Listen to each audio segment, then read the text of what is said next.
Okay, so no shortage of them today.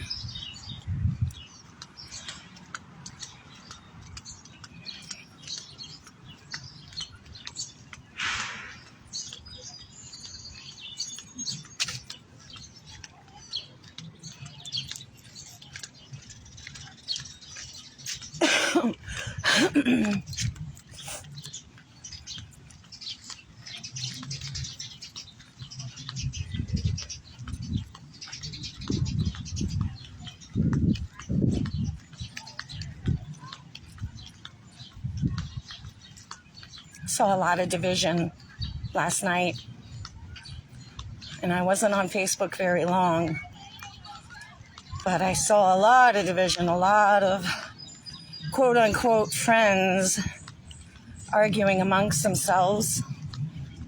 Let me tell you, I personally don't want to get involved in any adults' decisions about their life. I have enough with my own.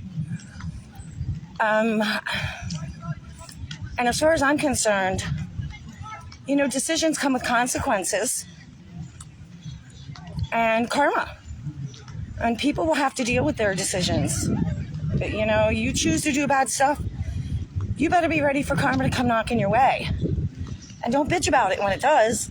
I mean, you had the choice to do right and wrong. That's just how I see it.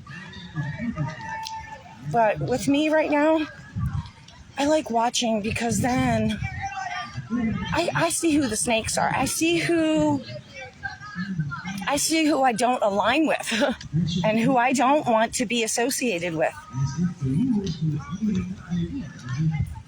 And that's all. And that's okay. And that's okay.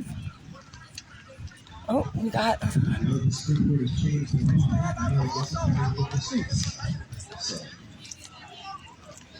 Yeah, right there, black and white, the highest law of the land are the words, no person shall be denied the right to life and have due process of law. It hasn't been erased, it hasn't been changed. Kind of just Let's go take a peek over here first. Overlooked, neglected, bypassed, I don't know. This is kind of a problem. This is kind of a problem when you have some rules and you don't follow them.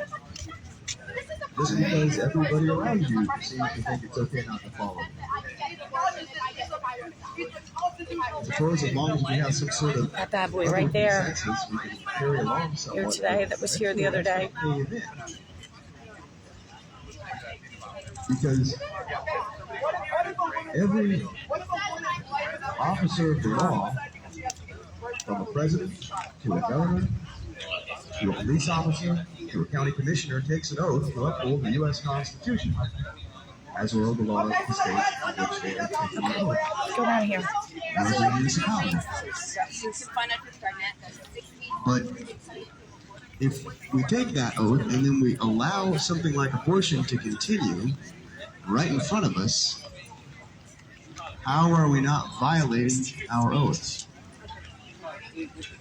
How are we not neglecting to do our duty? And if you have every law enforcement official in the country or within a certain state neglecting to do their duty, do you really have a state anymore? Do you really have a government and a society that's going to hold together?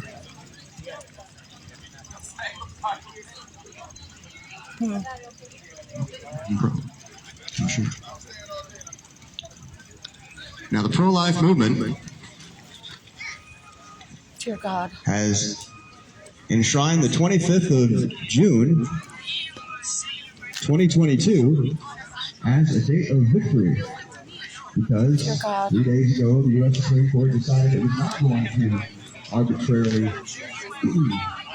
tell the states you had to commit a certain form of murder, but they could decide on their own. And yet,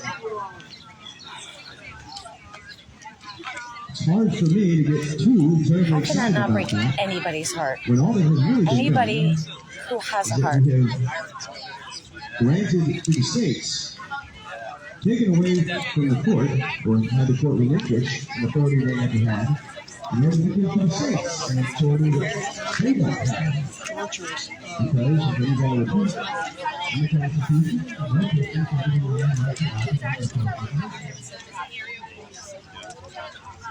how long is I don't see Sean anywhere yet. I thought he's supposed to be here at 11.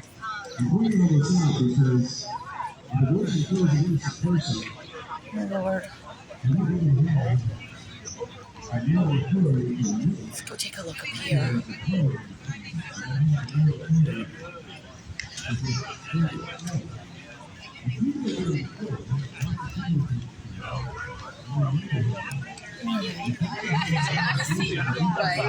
So we have Capitol Police Mobile Command Unit here. Why are they here?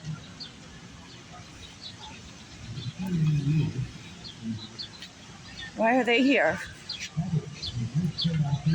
I mean, if our big decision that supposedly the Supreme Court was fenced in for, you know, because that's what this fence was supposed to be put up for, right? Was for Roe versus Wade. And if that decision came down on Friday, why would they have to bring in the mobile command unit today?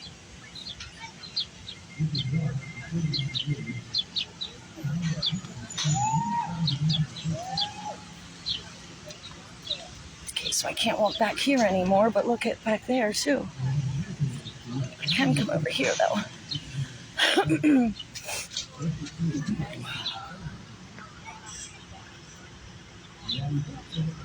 Quite a few back there as well.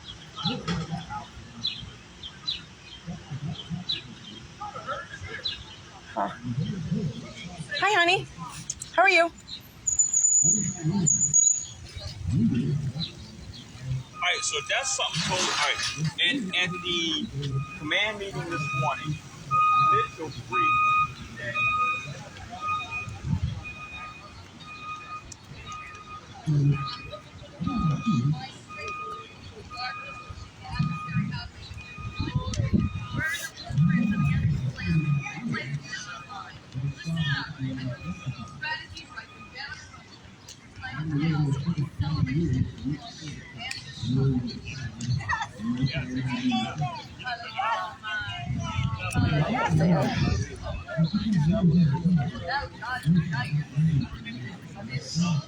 My buddy over here.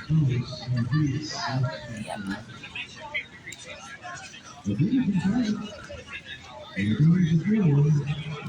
All right, let me see. I'm looking.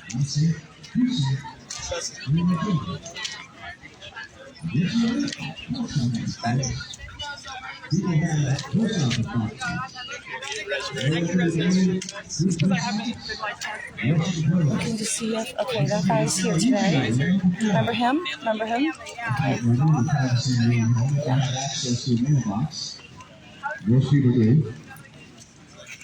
I don't see Sean anywhere. I did not go on his page to see if they canceled today, but I wouldn't right to think they somebody's would. front door, into their mailbox, and they can take the life of their child without anybody else knowing anywhere. And how in the world are you going to regulate that?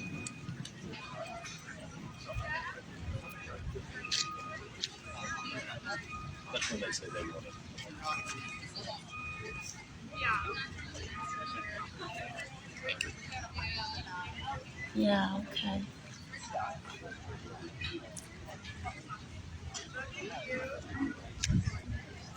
I'm not here to be a complete killjoy. I'm just here to point out the glaring fact that we didn't need to wait 49 years for this decision to happen. I applaud the decision. It was the right thing to do, but I can't figure out why we waited this long. Actually, I know why. We waited this long because it's easier to wait on government to act than it is to act ourselves. It's easier to labor under a comfortable delusion that relinquishes from you your duty than it is to try to serve your duty and do your duty if it demands something of you. So, now that this has happened, I'd like people to maybe take a step back and clear their minds for a moment and kind of think about how this has gone and what it really means, and whether this had been the right path to follow the whole time. Okay. The question is not really that complicated. What would you have somebody do if you were going to be killed? If you were going to be killed tomorrow and you couldn't defend yourself, what would you hope that other people would do for you? And how fast do you hope that they would react? Do you think that you would be satisfied if they told you, well, I'm certainly against you being killed. Tell you what, I'll say a prayer for you. And by the way, I'll make sure I vote next November for some guy who is ostensibly against you being killed. I'm not sure I would be satisfied with that degree of assistance. But that, in fact, is how all of us have really behaved and how all of us have really responded to abortion for 49 years. Folks, if you were going to be killed tomorrow, wouldn't you want someone to intervene immediately, regardless of whether anybody else was going to help, regardless of what a court told you you could do, regardless of whether it was acceptable? Wouldn't you want to intervene immediately? And if, at the very least, if somebody found that they wanted to intervene but they couldn't, wouldn't you want them to do everything humanly possible to deter you from being killed? Isn't that what you would kind of expect? Now, why is it that for 49 years, not just the pro-abortion segment of our population has been laboring under this delusion that it's okay to kill babies, but pro-life people have also been acting as though it is okay, at least that I see right now, we don't have any. Why have we been so eager to accept what is obviously false, that states can pass laws that clearly violate the U.S. Constitution and fail to arrest people who murder their kids and those who help them murder their kids? Why have we tolerated that? That's interesting. We've tolerated it because it's easy. Because it's a lot easier to just all right, well, I don't see Sean anywhere yet. Complain about it than it is to take It's starting to rain. Now, if we want another 49 years of child killing in the states where it is legal, still, if you want to call it legal, This is what people down there doing another there. 100 years of child killing through abortion pills mailed from door to door, because we haven't bothered to deal with that. We could just stay the course, put in the same amount of energy we have so far, doing the same sort of thing. All right, I'm going to shut down, and then that's what we'll get. I'm going to stick around for a bit. I'm going to walk back to my car, get an umbrella, and come back. It'll be finished. But I'll just keep my eye on here and see what happens. Really? And then I'll see you soon, guys, okay? It's not acceptable.